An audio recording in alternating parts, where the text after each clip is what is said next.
The Galactic Assembly had watched humanity for 300 years. They had studied their cities, their ships, their people. They had recorded everything, and after all that time, they had reached one simple conclusion. Humans were cowards. Ambassador stood alone in the great hall of the assembly. 200 species sat around her in a circle that stretched toward the stars. Their eyes, some with pupils and some without, all looked down at her with the same expression: pity. "We ask again for your protection," she said. Her voice was calm. "The Dominion has threatened our colony on Nu. We seek the Assembly's help." A low sound moved through the hall. It was laughter. The representative spoke first. His scales were bright blue and his voice was cold. "You have 17 star systems, billions of your kind, yet you come here begging like children." "We seek peace," replied. "That is not begging. It is when you have no other choice." The leaned forward. "Your species has no military, no warships, no soldiers. When we tested your borders 50 years ago, your colonies surrendered before we even fired a weapon." His face showed nothing. "We saw no reason to die for empty land." "You saw no reason to fight at all," the sat back. "That is the problem." The representative stood next. He was tall, covered in dark red scales, with teeth that curved like knives. His name was Commander, and he had been waiting for this moment for a long time. "The Assembly will not help you," he said, "because there is nothing to help. Nu will belong to the Dominion by tomorrow. Your people will serve us or die, and no one in this hall will lift a finger to stop it." He looked around the room. No one disagreed. "Do you know why?" continued. "Because we have all read the same reports. Humans cry at their war memorials. Humans teach their children that fighting is wrong. Humans build monuments to their dead and call war the greatest evil." He laughed. It was an ugly sound. "A species that fears war this much is not worth protecting. You are weak. You have always been weak. And tomorrow, the galaxy will forget you ever existed." Stood very still. The hall was silent. "Are you finished?" she asked. Smiled. "I am." Nodded slowly. She looked around the great hall, at all the species who had laughed at her, who had called her people cowards, who believed humans were nothing more than frightened animals. "I will send one final message to your fleet, Commander," she said. "After that, what happens is not our choice." Laughed again. "Send whatever you want. Words cannot stop warships." Turned and walked toward the exit. At the door she paused. "You misunderstand something," she said without turning around. "We don't fear war because we are weak. We fear war because we remember what we are capable of. Every memorial, every lesson, every tear, they are not signs of weakness." She finally turned to face them. "They are warnings." Then she was gone. Far away, on a ship called the Horizon's Edge, Captain Park received the news. The fleet was 6 hours away from Nu. 800 warships against a colony of 12 million people. Lieutenant stood beside him on the bridge. She was young, but her eyes were old. She had studied human history for 15 years. She knew things that most humans tried to forget. "Captain," she said quietly, "what do we do?" Stared at the screen. The ships were red dots moving slowly toward the blue circle that was Nu. "We send the signal," he said. His breath caught. "Sir, are you sure? Once we send it, there's no going back." "I know," his voice was heavy, "but they've left us no choice." He pressed a button on his console. A single word transmitted across human space, reaching every ship, every station, every colony in seconds. "Prometheus." On Earth, deep beneath the Pacific Ocean, Admiral Bay received the signal. He was an old man with gray hair and tired eyes. For 40 years, he had hoped this day would never come. He picked up a red phone. "This is Admiral Bay," he said. "Authentication code, Omega 77. Activate all defense protocols. Wake up the fleet." On the other end, a voice responded. "Understood, Admiral. God help us all." hung up the phone. He walked to a window that looked out into the dark water.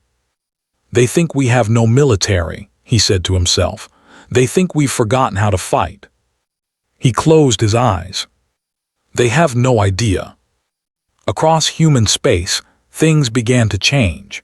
Cargo ships opened hidden compartments to reveal weapons that had been waiting for centuries. Research stations unfolded into defense platforms. Mining vessels dropped their rocks and loaded missiles instead. In the registries, 12,000 ships were listed as civilian haulers. In reality, they were warships. They had always been warships. And on Nu, as the fleet grew closer, the population did not panic. They did not scream or cry or run. Instead, they moved with quiet purpose to shelters they had practiced reaching since childhood. Sergeant Shin gathered his militia in a tunnel beneath the capital city. 200 men and women, all civilians, all trained for this exact moment. "They're coming," he said, "and they expect us to surrender." His soldiers smiled. It was not a kind smile. "Let them come," someone said. "Let them learn." Above them, Ambassador's message reached the fleet commander. "We have given you every opportunity to withdraw. What comes next is on your conscience, not ours." Commander read the message and laughed. In 6 hours, he would not be laughing anymore. The fleet entered orbit above Nu at exactly midnight. 800 warships blocked out the stars, their weapons pointed at the sleeping cities below. Commander stood on the bridge of his flagship, watching the planet turn slowly beneath him. He expected to see panic. He expected to see ships fleeing, people screaming, leaders begging for mercy. Instead, he saw nothing. The cities were dark, the streets were empty, not a single ship tried to escape. "Where are they?" he asked. His second officer checked the sensors. "Underground, Commander. The entire population has moved to bunkers." Frowned. "Bunkers? Why would a peaceful species have bunkers?" No one answered. "It doesn't matter," said. "Send the ground forces, dig them out." 3 hours later, 15,000 soldiers landed on Nu. They marched into the capital city with their weapons ready, expecting frightened civilians to surrender at the sight of them. The city was a ghost town. Every building was empty. Every street was silent. The only sound was the wind. Sergeant Shin watched them from a camera hidden in a broken window. He was 200 meters below the surface, surrounded by his militia. They had been waiting for this moment their entire lives. "They're in position," he said quietly. His second, a woman named Han, nodded. "Charges are ready." Took a deep breath. He thought about his daughter, safe in a shelter 3 kilometers away. He thought about his father, who had taught him to shoot when he was 7 years old. He thought about all the history lessons he had learned as a child, about wars fought centuries ago on a planet called Earth. "You know what the teachers always told us," he said. "Humans don't start wars, but we finish them." He pressed the button. Above them, the streets exploded. The soldiers had walked straight into a trap. Every building was rigged. Every street was mined. Every corner had a hidden shooter waiting in the shadows. In 6 hours, 3,000 soldiers were dead. The survivors retreated in chaos, screaming for support that could not come fast enough. In orbit, Commander received the news. His face turned pale. "Impossible," he whispered. "They're supposed to be civilians." But they were not civilians. They had never been civilians. Every human on Nu had trained for invasion since childhood. They knew the tunnels like they knew their own hearts. They had practiced this drill 1,000 times. And they were just getting started. Far away, the human fleet was gathering. Admiral Bay stood on the bridge of the flagship Indomitable Soul, watching ships appear from across human space. Cargo haulers, mining vessels, research stations, all of them transformed, all of them armed, all of them ready. Dr. IM's face appeared on his screen. She was the lead scientist of Project Prometheus, a secret program that had existed for 400 years. Her eyes were red from crying, but her voice was steady. "The fleet is ready, Admiral. 40,000 ships, more coming every hour." Nodded slowly, "Casualties on new. Light so far, but they are calling for reinforcements. Another fleet is on its way." "How long?" 12 hours. Closed his eyes. 12 hours, that was all they had. "Tell our people to hold," he said. "We're coming." The Galactic Assembly received reports throughout the night. At first, they didn't believe them. Humans fighting back, humans winning, it had to be a mistake. But the reports kept coming. A battalion destroyed by 200 militia fighters. Hidden weapons revealed on ships that had been registered as cargo haulers for decades. Defense platforms appearing in systems that were supposed to be undefended. And then the footage arrived. It showed the streets of New's capital. Soldiers were running in fear, their formation broken, their weapons useless. From the shadows, human fighters emerged. They moved like ghosts, striking fast and disappearing before anyone could respond. One clip showed a young woman, no older than 20, taking down 4 soldiers with nothing but a knife. She was smiling. The assembly watched in silence. "This is impossible," the representative said. "Our reports said they had no training, no weapons, no will to fight." The human representative to the assembly, a man named O, spoke for the first time in hours. "Your reports were wrong. But we studied you for centuries. We saw your memorials, your peace treaties, your refusal to build weapons." Smiled. It was the same smile that the militia fighter had worn. "You saw what we wanted you to see." The hall fell silent. "We didn't hide our military because we were weak," continued. "We hid it because we hoped we would never need it. Every treaty, every negotiation, every surrender, it was us trying to avoid this moment." He stood up. "But you wouldn't let us. You pushed and pushed, thinking we would break. You never asked why a species that fears war so much would still exist after 400 years in this galaxy." He looked at Commander's empty seat. The representative had left hours ago to command the reinforcement fleet personally.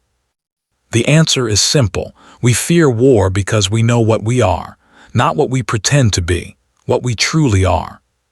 He walked toward the exit. "And now so will you." On New, Sergeant Shin led his militia through the tunnels. They had been fighting for 8 hours straight. They had lost 20 soldiers. They had lost over 5,000. But it wasn't enough. More ships were coming, more soldiers were landing. Stopped at a junction and checked his weapon. His hands were steady. His heart was calm. This was what he was born to do. His radio crackled. A voice spoke clear and strong. "New, this is Admiral Bay. The fleet has arrived. Hold your positions. Help is here." Looked up at the ceiling, imagining the sky beyond. "About time," he said. And then the real war began. The Galactic Assembly sent observers to watch the battle. They wanted to document humanity's final defeat. They expected to record a massacre. They recorded something far worse. The human fleet appeared from hyperspace like a wave of fire. 30,000 ships, then 40,000, then more. They kept coming, filling the darkness around New until the stars themselves disappeared behind walls of metal and light. Commander watched from his flagship.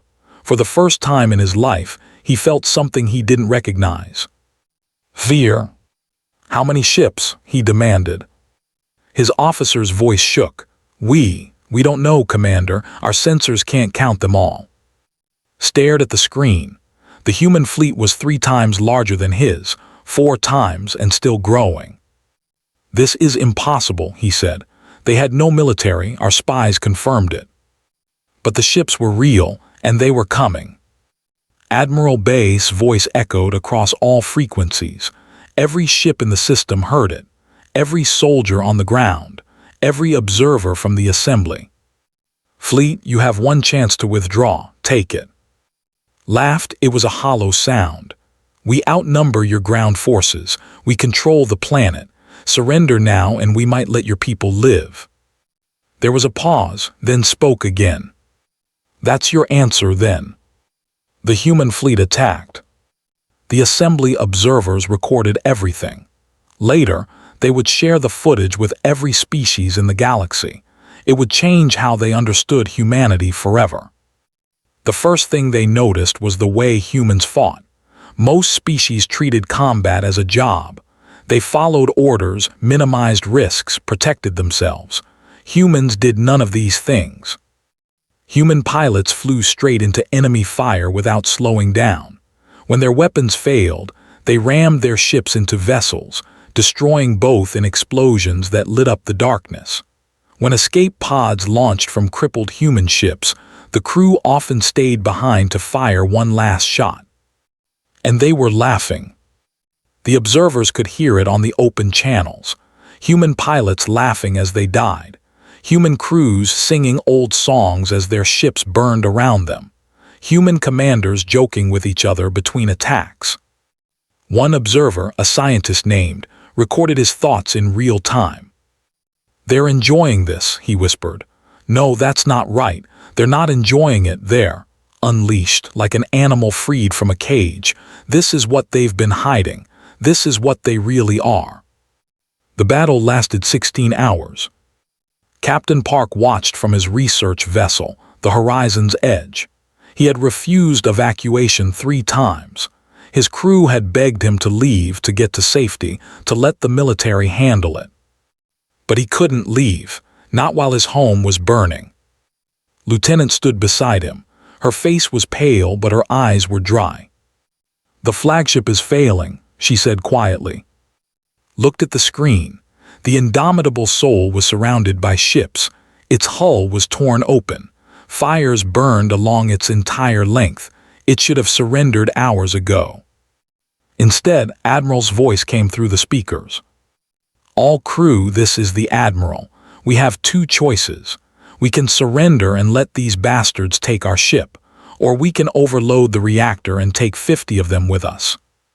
Heard the crew respond. Every single one of them voted for the reactor. "That's my people," said. There was pride in his voice, and sadness. "Begin the overload," and someone put on some music. "I want to die to something beautiful." A song started playing. It was old, from Earth before humans ever reached the stars. A woman's voice singing about home. The indomitable Soul exploded.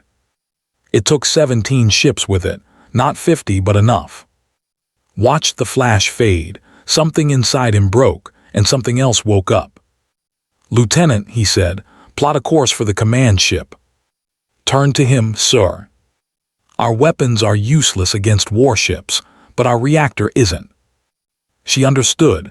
Her hands shook as she worked the controls. "Course plotted, Captain." Opened a channel to his crew, 27 people, scientists, researchers, people who had never wanted to fight a day in their lives. "This is the captain. You all heard what happened to the indomitable Soul. You know what I'm planning to do. Anyone who wants to evacuate, the pods are ready." No one moved. "Sir," said a voice from engineering, "just make sure you hit them hard." Smiled. It was not a kind smile. "Hard isn't enough. I want them to remember this." The Horizon's Edge accelerated toward the command ship, opened a channel to everyone. The entire system could hear him. He started reciting a poem. It was old, older than space travel, written by a man who died on a frozen mountain long ago. "Do not go gentle into that good night. Rage, rage against the dying of the light." The command ship tried to evade. It was too slow. The Horizon's Edge struck it at full speed. The explosion was so bright that observers on News surface could see it through the clouds. Commander died without ever understanding what had happened. He had believed humans were cowards. He had believed they would surrender. He had believed wrong. By dawn, the battle was over. The Third Fleet was destroyed. 800 warships reduced to debris. Only 47 vessels remained, and they were running. The human fleet had lost 12,000 ships. Millions of people were dead. But they had won. Admiral Bay was gone. Captain Park was gone. So many others, people with families and dreams and futures, all gone. The assembly observers finished their recording and transmitted it to the galaxy. Every species watched, every species learned. Humans didn't fear war because they were weak. They feared war because they loved it. Somewhere deep inside, in a place they tried to hide, they loved it. And once they started, they could not stop, would not stop. The galaxy had woken a sleeping monster. And the monster was just getting started. The Dominion did not surrender. Their leaders watched the footage from New. They saw their fleet destroyed. They saw Commander die. They saw humans laughing as they rammed ships into their enemies. And they made a choice. "We will not bow to cowards who hide their strength," the Emperor declared. "They surprised us once. It will not happen again. We will crush them with everything we have." It was the worst decision in the history of their species. High Admiral received the news in her office on Earth. She was 62 years old, with gray hair and sharp eyes that had seen too much. Her grandmother had fought in Earth's last great war, 400 years ago. She had grown up hearing stories about what humans could do when pushed. Now she would write new stories. "They refuse to surrender," her aide reported. "They're gathering their entire military, every ship, every soldier. They're preparing for total war." It was quiet for a long moment. "Then we will give them total war." The call went out across human space. Every colony, every station, every ship. The message was simple: we need you. And humanity answered. Volunteers flooded the recruitment centers. There were so many that they had to turn people away. Factories that had built toys and furniture for centuries switched to weapons and armor overnight.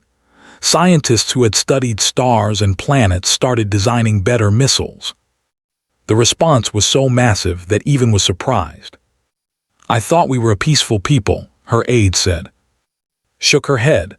"We are, but peaceful doesn't mean weak. It means we know the cost of war, and we've decided the cost of losing is higher." 3 weeks later, the human fleet gathered at the edge of the home system. 40,000 ships, 10 million soldiers, the largest military force in the history of the galaxy. War correspondent recorded everything. He was embedded with the ground forces, a young man with a camera and a mission to show the galaxy what humans really were. "This is reporting from the assault transport Dawn's Promise," he said into his camera. "In 6 hours we will invade the soldiers around me are scared. They're tired. They've all lost someone in this war." He turned the camera to show a Marine cleaning her weapon. Her name was, she was 24 years old. "But they're not running. They're not hiding. They're going to finish what they started, no matter the cost." The battle for Prime was the bloodiest in galactic history. They had prepared well. Their home system was a fortress. Thousands of defense platforms, millions of soldiers, weapons designed specifically to kill humans. It didn't matter. The human fleet attacked on all fronts at once. They didn't try to minimize casualties. They didn't try to preserve their ships. They threw everything at the enemy and kept pushing forward. On the first day, humans lost 3,000 ships. They didn't slow down. On the second day, they lost 2,000 more. They didn't stop. By the 5th day, the outer defenses were broken. Human ground forces landed on Prime itself. Landed with them. He recorded the fighting in the streets of the capital. He saw humans die by the thousands. He saw them kill by the tens of thousands. And he saw something that changed him forever. A Marine named was shot through the chest. She was dying. Everyone knew it. The medics couldn't save her. Knelt beside her and asked why she kept fighting when she knew the cost. She smiled. It was a real smile, not angry or sad. "Because if we stop now," she said, "we'll have to do this again someday. Better to finish it." She died 30 seconds later. broadcast the footage across the galaxy. Billions of beings watched, many cried. The battle lasted 11 days. Human losses were beyond counting. 8,000 ships destroyed, millions dead, entire divisions wiped out in single engagements. But on the 12th day, the Emperor walked out of his palace and surrendered. He had no choice. His military was gone. His people were terrified. The humans who stood before him were covered in blood and burns and scars, but they were still standing. They would always be standing. The Galactic Assembly watched the surrender in silence. Then they began to talk. "We have to stop them," the representative said.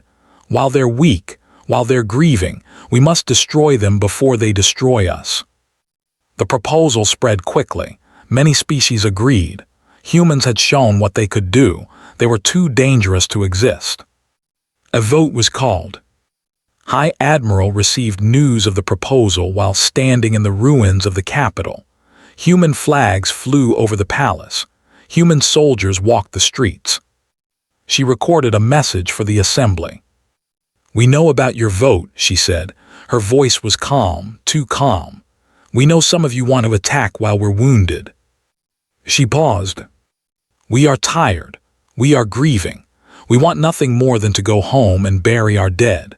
But if you come for us, we will not stop until every species that voted for war is a memory." She looked directly at the camera. "This is not a threat. This is a promise from a species that keeps its promises. You've seen what we can do when pushed. You've seen how we fight. You've seen that we don't surrender, we don't retreat, and we don't forget." Her eyes were cold. "Vote carefully." The vote was held. 198 species voted against attacking humanity. 2 voted for. The proposal failed.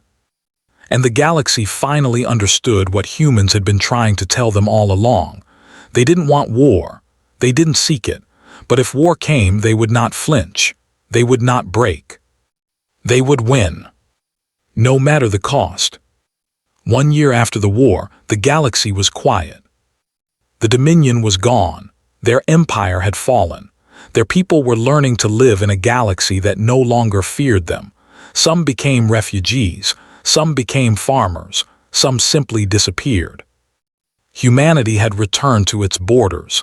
They took no territory. They demanded no tribute. They simply went home. The galaxy didn't understand. "They could rule us all," the representative said in an assembly meeting. "They have the power. Why don't they use it?" No one had an answer. Ambassador returned to the assembly for the first time since the war began. She walked to the center of the Great Hall, where she had stood 1 year ago and warned of what was coming.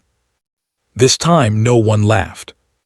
"I want to tell you a story," she said, "a true story about humanity."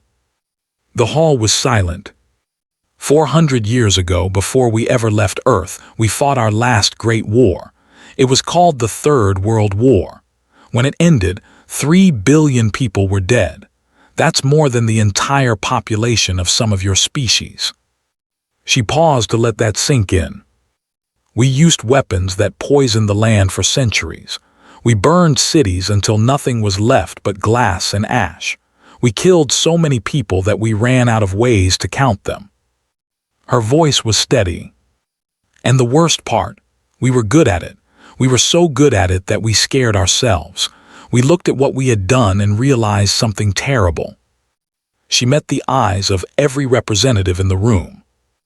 We realized that something inside us loved it. The hall was completely silent. Not the killing itself, not the suffering, but the fight, the challenge, the feeling of being pushed to our limits and pushing back. There is something in human nature that comes alive in war, something ancient, something dangerous. She took a deep breath. So we made a choice. We decided to bury that part of ourselves. We built memorials to remind us of the cost.